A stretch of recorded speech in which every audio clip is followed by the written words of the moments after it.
Hola amigos y amigas de Buenas Noticias TV, muy bienvenidos. En medio de tantos conflictos bélicos, la paz ha sido un bien escaso en el año 2023.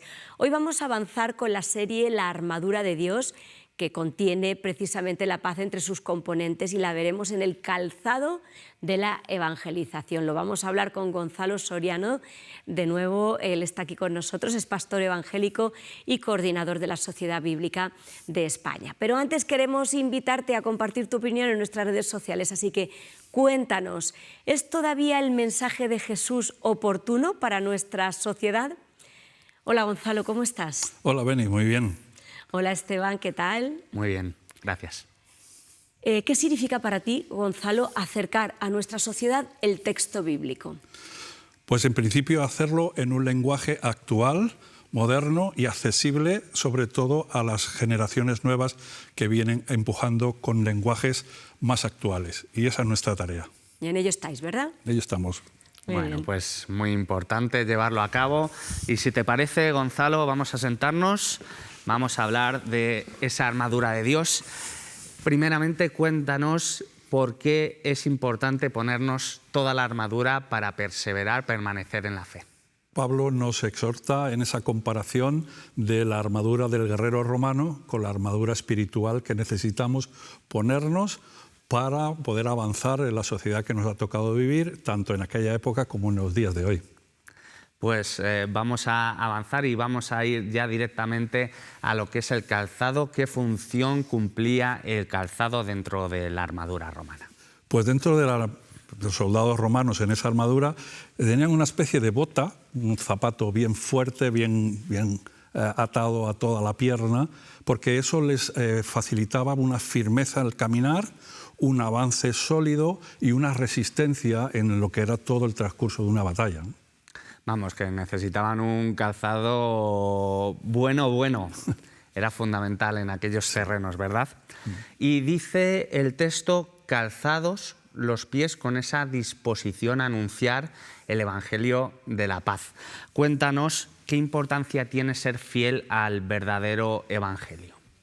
Esa comparación es muy efectiva en los días de hoy, porque el avance del reino de los cielos y de llevar y transmitir el Evangelio es un avance duro. Y por eso necesitamos esa firmeza de no desvirtuar el mensaje del Evangelio que nos dejó el Señor Jesús. Arrepentíos, el reino de los cielos se ha acercado a vosotros. Y eso es una batalla que disponemos en nuestro día a día, desde entonces hasta hoy, y por eso necesitamos esa firmeza que nos da el Evangelio auténtico, vamos a decir, pero el sencillo, el que Jesús nos dejó. Sí, de hecho el texto dice el Evangelio de la paz. Entonces, reconocer pues, que hay una necesidad de pedir disculpas, ¿no? De pedir perdón a Dios, pero al mismo tiempo que es un Evangelio de paz, que realmente Dios lo que nos está ofreciendo a través de Jesucristo realmente es la paz, es la salvación. Esa reconciliación del ser humano con el Dios creador, que trae la reconciliación, que trae paz y estabilidad. Y comentabas ya de algún modo esa firmeza, ¿no? Del calzado. Qué buena analogía, ¿no? El calzado justo con este Evangelio de la paz. ¿Cómo se asemeja una cosa a la otra? El calzado se asemeja a que necesitamos firmeza para ir adelante con el mensaje de salvación, necesitamos una resistencia para ir avanzando, ¿verdad? Y esa estabilidad que nos da el calzado, pero para avanzar con un mensaje que trae revolución, pero a la vez trae la paz y la reconciliación. Bueno, vemos que la Biblia en esta analogía acierta. Y Gonzalo, nuestra sociedad, pienso yo, no sé qué piensas tú, está abierta ciertamente a la espiritualidad, pero no tanto al Evangelio. Pareciera en algunos sectores como que es una idea del pasado y quizá otras formas de espiritualidad pues tienen para ellos más sentido. ¿Por qué piensas que en algunos sectores cada vez es menos la primera opción que había venido siendo tradicionalmente? Precisamente por eso, quizás yo entiendo que habría varios factores a desarrollar, pero creo que uno de los principales es el exceso de religiosidad popular. No sé si esta expresión puede entenderse. Es decir, la gente está un poco desencantada con una religiosidad que es de una manera en la iglesia y en el entorno eclesial y de otra cuando está en la vida social. Esa dicotomía, esa distancia, la gente no lo entiende bien. Por lo tanto, saltan a buscar otras espiritualidades. Pero en el fondo, el ser humano necesita ese sentido de espiritualidad y encontrar el sentido de esa parte de su ser que es el espíritu, ¿no? Entonces, creo que ese es el rechazo primario, aunque habrá otros factores que les alejan de la religiosidad, del Evangelio como primera opción. Bueno, hay que tomar nota entonces en lo que estás diciendo, ¿no? Apuntar a esa autenticidad de realmente ser personas que son consecuentes y que eso pueda apelar también, ¿no?, de algún modo a nuestra sociedad, el que vean que es algo auténtico. Y yo me pregunto, en el texto, de hecho, y también creo que viene con toda la intención, mientras que en otras facetas de la armadura no, aquí sí dice que nos pongamos ese calzado en los pies, esa disposición a anunciar, es decir, que hay que tener una disposición, quizá porque a veces no sale de un modo tan natural. Cuéntanos qué puede alejarnos de realmente transmitir ese mensaje de Jesús a los demás. Principalmente creo que es el miedo al rechazo, el rechazo social, el que nos puedan tildar de alguien extremista o religioso o fanático o de alguna otra índole. Eso nos frena el rechazo de la gente y de la sociedad a nuestra interpretación o a nuestra vida religiosa. Pero también, por otro lado, nos frena algunos otros aspectos propios, pereza, comodidad. Claro, hoy tenemos la máxima de nuestro ocio, de nuestro descanso, y entonces relegamos esa otra parte a otros aspectos o a otro nivel que hasta que llega pues se dilata en el tiempo. Entonces hay esos dos factores, el externo que nos confronta y yo creo que también el interno que nos relaja y nos hace un poquito más perezosos. Tú lo estás diciendo, es que sea una prioridad y a veces podemos pensar, no es una prioridad, pero si es la 10ª prioridad, igual ya no es tan prioritaria. Has marcado bien tanto interno como externo. Sin embargo, ¿qué beneficios aporta finalmente al que da ese paso y evangeliza, comparte el mensaje de Jesús? Yo creo que el beneficio es ese saber que has cumplido o que estás en el momento adecuado del evangelismo, es decir, mano con el Señor a lo que Él nos ha mandado, a extender el reino de los cielos. Formar parte de ese ejército de la extensión del reino de Dios nos da una satisfacción propia y personal, ¿no? El trabajo bien hecho.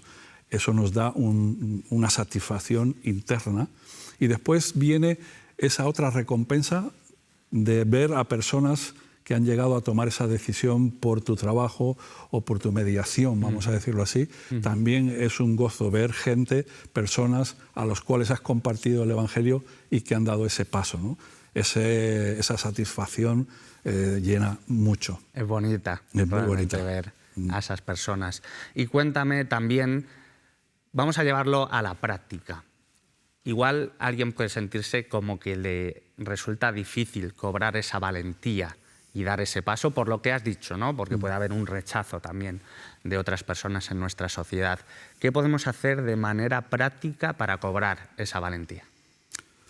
Pues fíjate, precisamente en el texto de Efesios, al final, el mismo apóstol le ruega a los efesios que oren por él, para que les dé valentía para poder comunicar el mensaje de las buenas noticias de salvación. Por lo tanto, yo creo que hay dos cosas que podemos hacer. Una es pedir a otros que oren por ti para que Dios te dé la valentía. Y por otro lado, quizás acompañado o no, dar el paso de acción. A veces nos frena mucho nuestros propios prejuicios a la hora de compartir el Evangelio, pero cuando damos el paso y damos los primeros pasos respaldados con esa oración de tu gente, de tu iglesia, de los que te apoyan, cambia totalmente. y adquirimos una valentía que no viene de nosotros, sino que viene dada por el Espíritu Santo de Dios en nosotros. Y ya penúltimo, cuéntame, muchas veces hablamos de las buenas noticias, ¿no?, de Jesús, pero ¿en qué sentido? Ya lo hemos dibujado, ¿no? Pero cuéntame un poco más en qué sentido ese mensaje de Jesús son realmente buenas noticias. Son buenas noticias por el hecho del cambio que se produce no solo en la persona, sino también en el ambiente de la persona. Somos individuos comunitarios, relacionados. La buena noticia es que hay un mensaje de salvación, de restauración, de reconciliación con el Dios creador. Y eso trae unas consecuencias personales, familiares, que enriquecen y que dan una estabilidad y una paz a la persona. Esa es la buena noticia. Jesús vino a decir, el reino de los cielos está aquí y tienes la oportunidad de hacerte miembro del reino de los cielos. Y también eso puede darnos confianza a la hora de proclamar ese mensaje, ¿no? Creernos realmente que son buenas noticias y que quizá al otro lado, una persona que pensamos que no va a reaccionar bien, igual luego compartimos y está abierta al mensaje que le estamos compartiendo. Ya por último has mencionado que no solamente es un mensaje que se queda el efecto en la persona, sino que también en el círculo más próximo, en el familiar, tiene un efecto. Pero vamos a llevarlo algo más lejos, a nivel social. ¿Qué puede significar para una sociedad como la nuestra el que cada vez más personas acepten ese mensaje de buenas noticias de Jesús? Pues hombre, entiendo que en la medida que las personas van transformando su actitud, su tolerancia, sus relaciones, etcétera, etcétera, eso cala en una sociedad que va siendo cada vez más útil, cada vez más tolerante, no tolerante, es cada vez más estable, más equilibrada, más solidaria entre unos y otros, más acompañándonos los unos a los otros. Y eso cambia a nivel social, político, relacional, etcétera, etcétera. Las consecuencias pueden ser mucho mayores, vivir en una sociedad más estable, más equilibrada y más próspera. Y como tú bien dices, estamos apelando realmente a una transformación a nivel personal, no tanto de una religiosidad, de unas maneras que luego lo que esconden no es una autenticidad. Ese es el mensaje que necesitamos como sociedad. Muchísimas gracias, Gonzalo, por estar una segunda vez con nosotros. Ha sido un verdadero placer. Que Dios te bendiga. Gracias a vosotros. Para que puedas conocer mejor la palabra de Dios, queremos regalarte el libro de meditaciones diarias Alimento para el Alma, un libro editado por Radio Transmundial, que es para ti si te estás iniciando además en la lectura de la Biblia. Solo tienes que llamarnos al teléfono 91743 4400 y te lo haremos llegar totalmente gratis.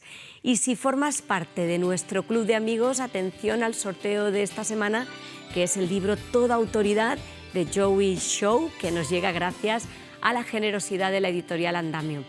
Muchas gracias por vuestra atención hoy y no lo olvides, tú vales mucho para Dios.